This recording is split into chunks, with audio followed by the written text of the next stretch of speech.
Halo pemirsa GPR TV, dari Sabang sampai Merauke, dari Miangas hingga Pulau Rote. Bertemu lagi bersama saya Mona Azhar-Nisak dalam program Juru Bicara. Pemirsa, upaya percepatan pembangunan infrastruktur digital di sektor hulu dan juga hilir terus dilakukan di seluruh Indonesia.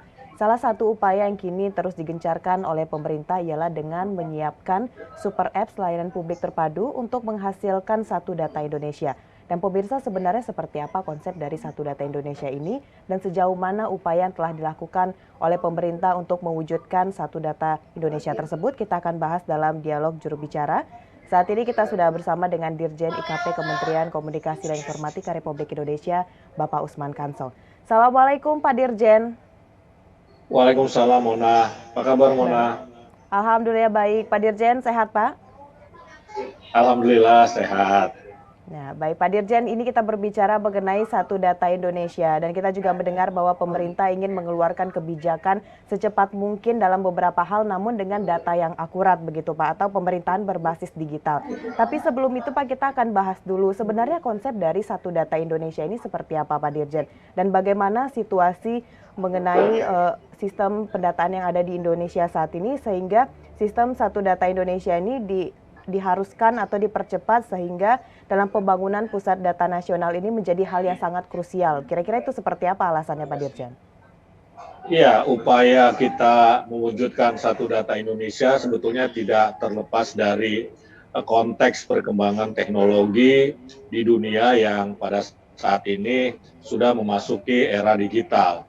Satu Data Indonesia ini akan bermanfaat untuk meningkatkan layanan publik pemerintah kepada masyarakat, dan ini dalam rangka juga untuk mengimplementasikan apa yang biasa disebut data driven policy di Indonesia. Artinya kebijakan-kebijakan yang kita putuskan, kita telurkan di Indonesia itu nanti berbasiskan atau digerakkan oleh data.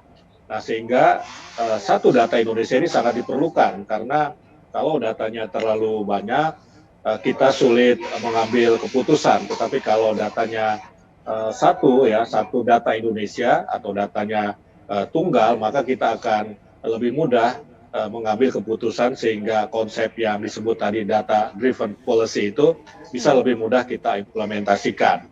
Nah, pelaksanaan Satu Data Indonesia ini salah satu dasar atau argumennya juga adalah untuk menghindari tumpang tindih produksi data atau duplikasi pendataan yang terjadi pada instansi baik pusat maupun daerah. Kemudian juga monitoring dan evaluasi SD ini secara triwulan. Nah, hingga dukungan penyediaan pusat data nasional dan sistem penghubung layanan pemerintah atau SPLP untuk berbagi pakai data yang selaras dengan kerangka sistem pemerintahan berbasis elektronik SPBE. Nah, jadi ini kan kalau kita lihat masih ada ya tumpang tindih data ya, atau datanya tersebar di banyak aplikasi atau banyak pusat data begitu kan.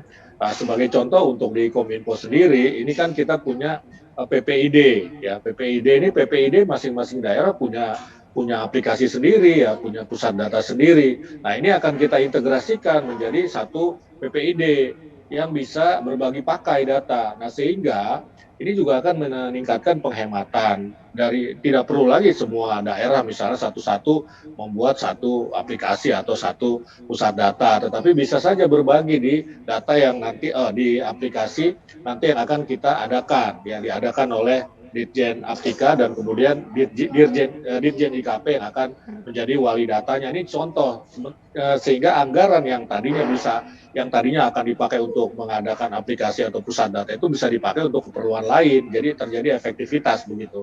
Nah, di sisi lain dalam mewujudkan electronic government ini pemerintah saat ini masih menggunakan, bayangkan ya, ada 2.700 pusat data begitu loh. Sementara hanya 3% yang berbasis cloud yang mengakibatkan sangat sulit terjadinya yang disebut interoperabilitas. Jadi artinya bisa kita saling pakai begitu ya data untuk kemudian bisa menghasilkan satu data sebagai implementasi tadi data driven policy di Indonesia. Jadi sekali lagi tanpa satu data kita nggak bisa bikin kebijakan ya kebijakan yang didorong oleh data. Nah, dari 2.700 pusat data itu Pusat ya data. karena hanya 3% yang berbasis cloud, sisanya itu Ethernet, itu istilahnya bekerja sendiri-sendiri. Ya, jadi ini perlu kita siapkan dengan benar. Nah, kira-kira itu beberapa argumen sehingga pemerintah ini akan mempercepat, mengakselerasi pusat data, pusat satu data atau satu data Indonesia itu begitu. Baik, ini angka 2.700 pusat data ini sangat besar sekali Pak Dirjennya, yang dikelola oleh 360 instansi atau lembaga di pusat dan juga daerah. Betul, betul sekali, betul Ya, sekali. tentunya hal tersebut juga akan menimbulkan beberapa dampak, salah satunya pemborosan biaya dan juga dalam segi keamanan, karena semakin banyak pusat data maka untuk makin besar juga potensi serangan siber begitu Pak Dirjen. Tapi Pak, kalau nanti Iya, sudah terwujudnya pusat data nasional dan juga satu data Indonesia ini, kira-kira implementasi seperti apa yang akan kita dapatkan nantinya Pak? ya, jadi pusat data nasional itu jadi semacam gudang ya, semacam gudang yang di dalamnya ada kotak-kotak data lagi begitu. Hmm. Nah, PDN ini nanti akan dikelola oleh Kominfo secara umum begitu dalam konteks pusat data nasional, tetapi data-data yang tadi ada di dalam kotak-kotak itu tadi begitu, itu tetap dikelola oleh wali datanya masing-masing begitu. Nah, ini pasti akan mengurangi potensi untuk katakanlah dihack karena ada double protection di situ. Pertama adalah gudangnya, kedua adalah kotak yang ada di dalam gudang. Kira-kira seperti itu ya.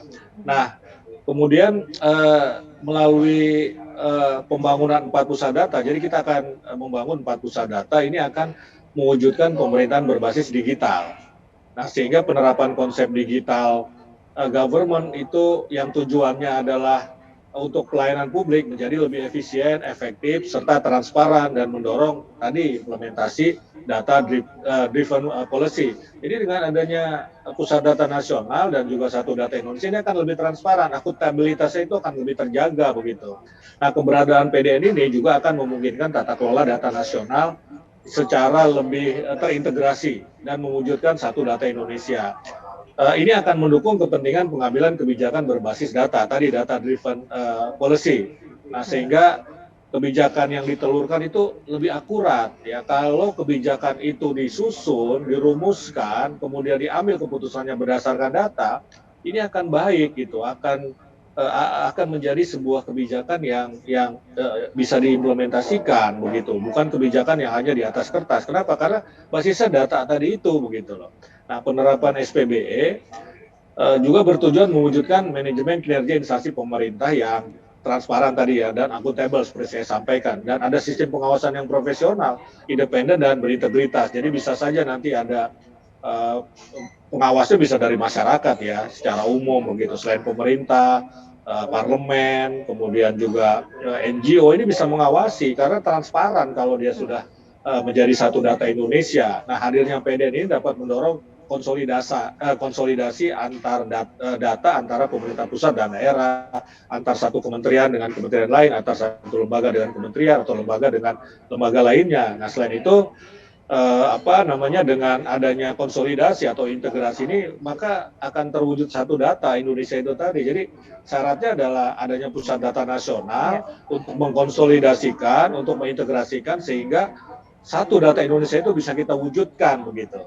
Baik, tentunya dengan terwujudnya satu data Indonesia pusat data nasional ini dapat memberikan pelayanan publik yang lebih efisien dan juga transparan. Baik Pak Dirjen, setelah ini kita akan bahas kira-kira upaya apa saja yang telah dilakukan oleh pemerintah, namun kita akan jeda pariwara sejenak, pemirsa tetap di program Juru Bicara.